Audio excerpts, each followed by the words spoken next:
next up we have Creadits. Oh, create. I've got to ask him because I always get this wrong. I deliberately said it the wrong.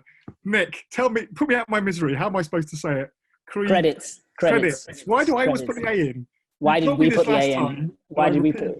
It was Creative Credits was the idea, but I think we were probably drunk when we came up with the idea, and it's creative spelling is what it is, but it's good. It's fine, and I deliberately knew I just said it wrong last time, so I had to make an effort not to do this time. But what I did was repeat the error. So good on me.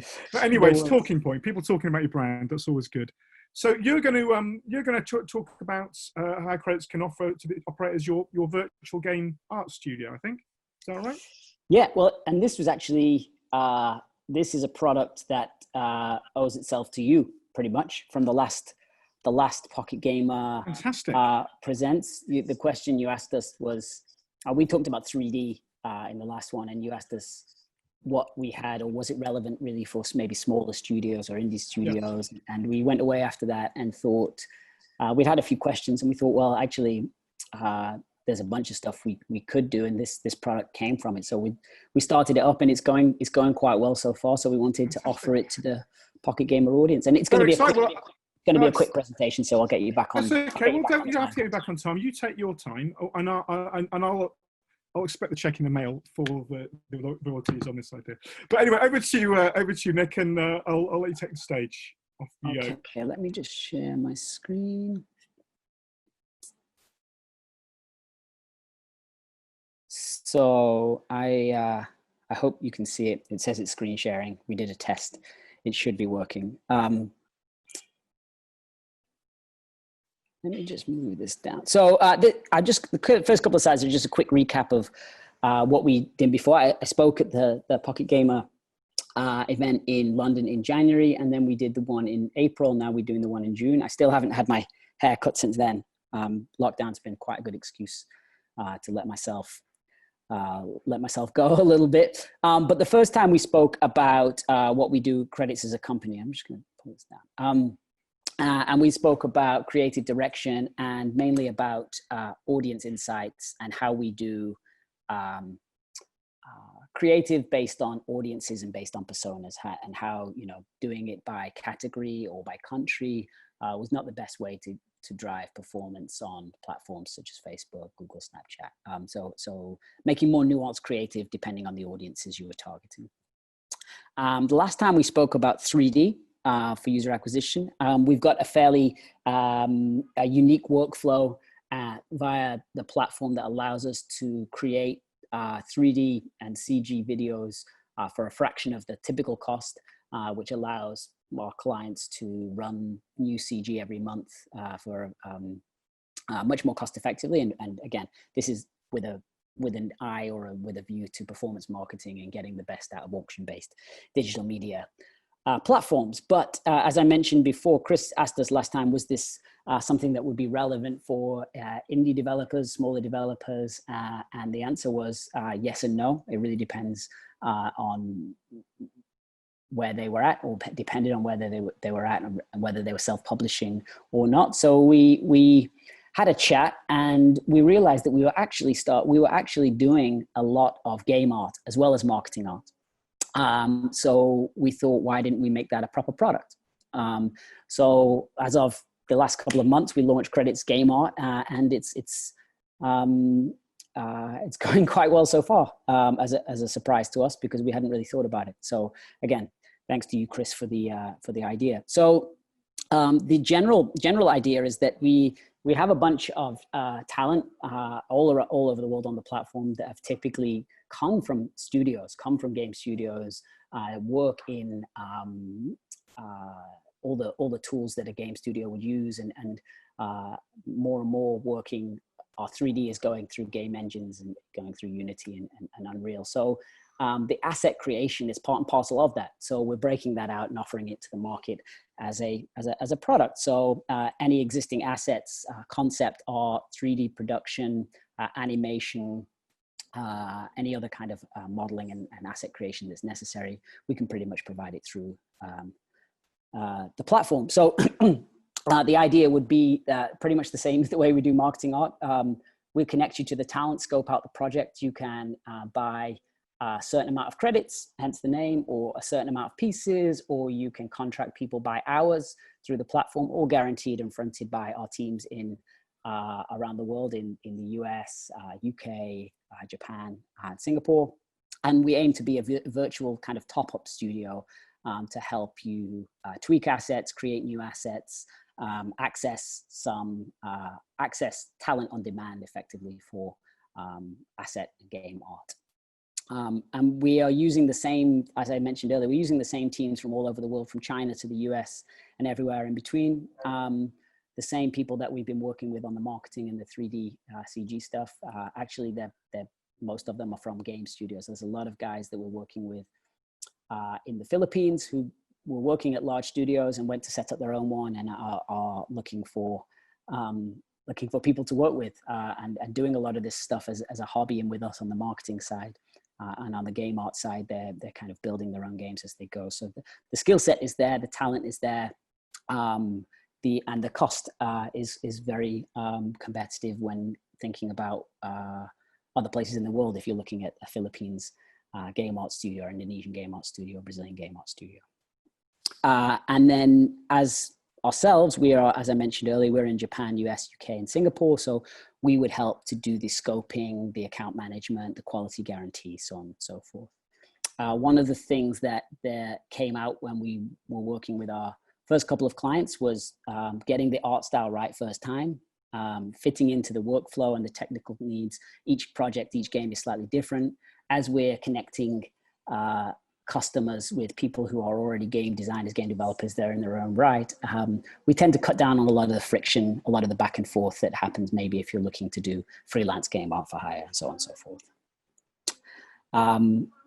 Again, as I mentioned earlier, concept art, rigging, animation, texturing, lighting specialist, integration, rendering, pretty much anything you might need. The teams are ready and available to do what you might want. And I've got a bit of an offer coming up at the end after I take you through a few examples. So I think the five key areas, and this is a straight sales pitch, Chris. This is nothing to, there's not much audience or market insight here. This is pretty much letting people know what's available. But the teams are scalable. There's a lot of people on the platform. You can plug and play. It's cost effective, and they can pretty much do work with any technology. So if you need, if we've got pretty much everything covered.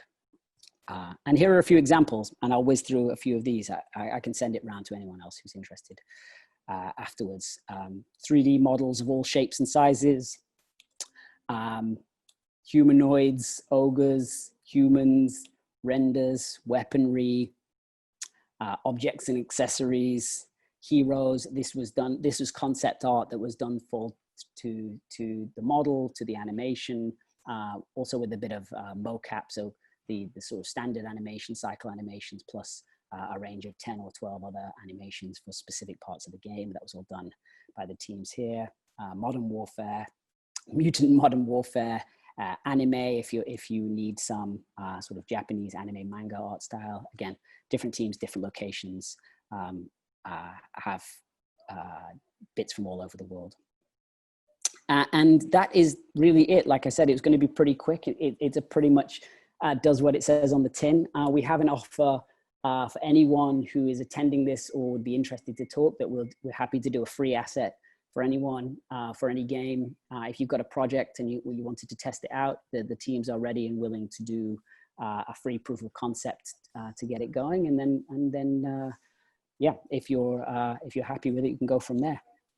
And that's it. That's me in a nutshell. That was super short. That was incredibly compact. Thank you for that. But yes, that was a cheeky sales pitch, but that's okay. We prefer not too many sales pitches, but it was a nice short sales pitch and a great offer. Free stuff. I like free stuff. I haven't got a studio, but I'm gonna put a brief in for just to. Well, it was. I said it before, tongue in cheek, but it was legitimate. We said a sales pitch, but what we found when we spoke to a lot of people afterwards was the marketing art stuff was quite interesting, but a lot of them are either not publishing or nowhere near being able to publish, but they were all struggling with getting stuff just done. You know, they had stuff. So we were like, well, we can help you with that. And a lot of them, you know, budgets were tight, so we started to do some stuff for free just to help them get going. So rather than sales pitch, we're trying to help be an enabler. It's not actually something. Selling things for free is not hard. It's not a hardcore sales pitch. That's yeah, exactly. I know your services as a whole on for free, but I mean, do you think? I guess segueing back into something I said at the intro at the start. Obviously, there's a lot more remote working now. So whereas once before everybody would go, well, you know, we've got to use our team in the office for everything. Now the team isn't in the office, and the sense I get is it might be some time before teams as a whole get back in the office. If some might never in the same way. So do you think for kind of outsourced sort of services, you know, like Creadits, and it's a good time really, isn't it? Because people, you know, if everything's already happening remotely, then there's less of a pull to have to. It's less of a stretch to suddenly go, oh, let's use a third party service to fill in a gap in our. I think so. I think we kind of draw the line at we're not game designers, obviously. You know, but the skill sets for a lot of the creation is the same. So as long as there is the lead and the brain and the direction, and we're the sort of we see ourselves as the hands and feet of the, you know, getting the stuff done. If there's if the idea is there, then I think that works quite well. If you're trying to collaborate on something very complex, you know, globally distributed, then it's a slightly different problem. But if it's hey, I've got this, I need to make it. Well, that's good. I see myself very much as the face. I have no other. But no, I think that's good. I was going to ask, because you obviously work on you know, creatives for advertising and other things as well. Are you seeing, because there's been a lot more demand when we saw last time we last event, a lot of people talking about how the ad output was increasing sort of exponentially as people needed to, you know, keep sending out more and more different treatments to the same games. And the way I'm seeing that, certainly for the biggest games, I don't know if they're all, are you seeing any particular demand increases or changes in the current situation?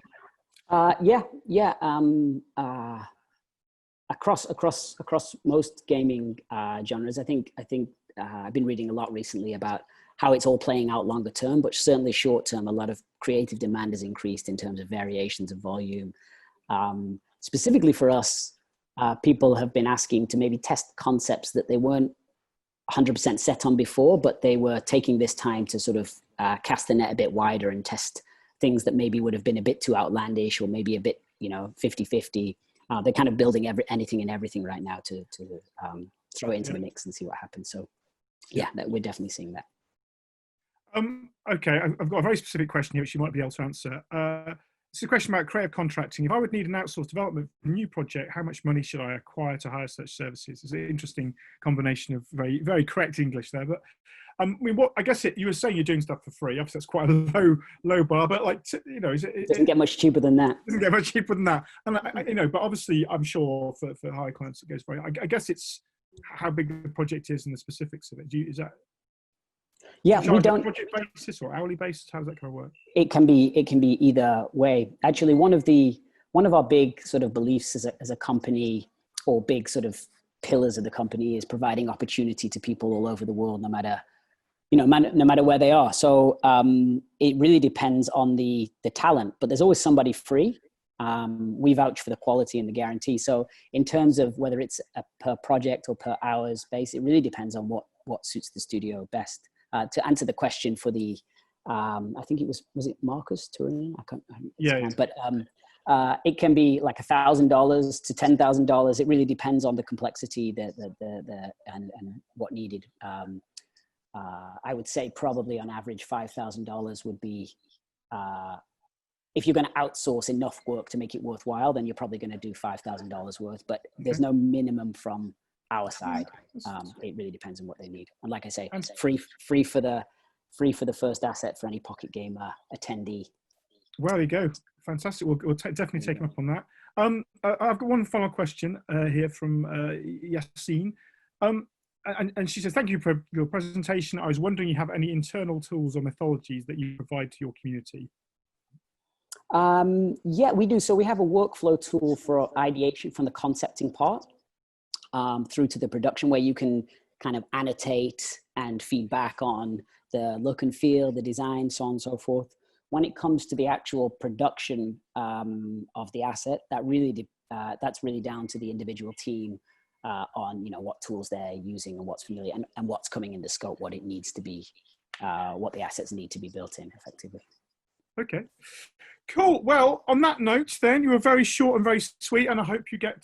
I've got no new business ideas for this time. I'll have to think. I didn't realize I was being that useful. But if I think of anything, I'll send you an email. But thank you very much, Nick, for your time, and hope you have a productive rest of the show, and you get plenty of people taking you up on your offer. Some of them hopefully paying you as well as the free stuff. So, thanks, Nick, from Creadits. Got it right. 17. Cheers, lucky. Bye bye. Cool. Cheers.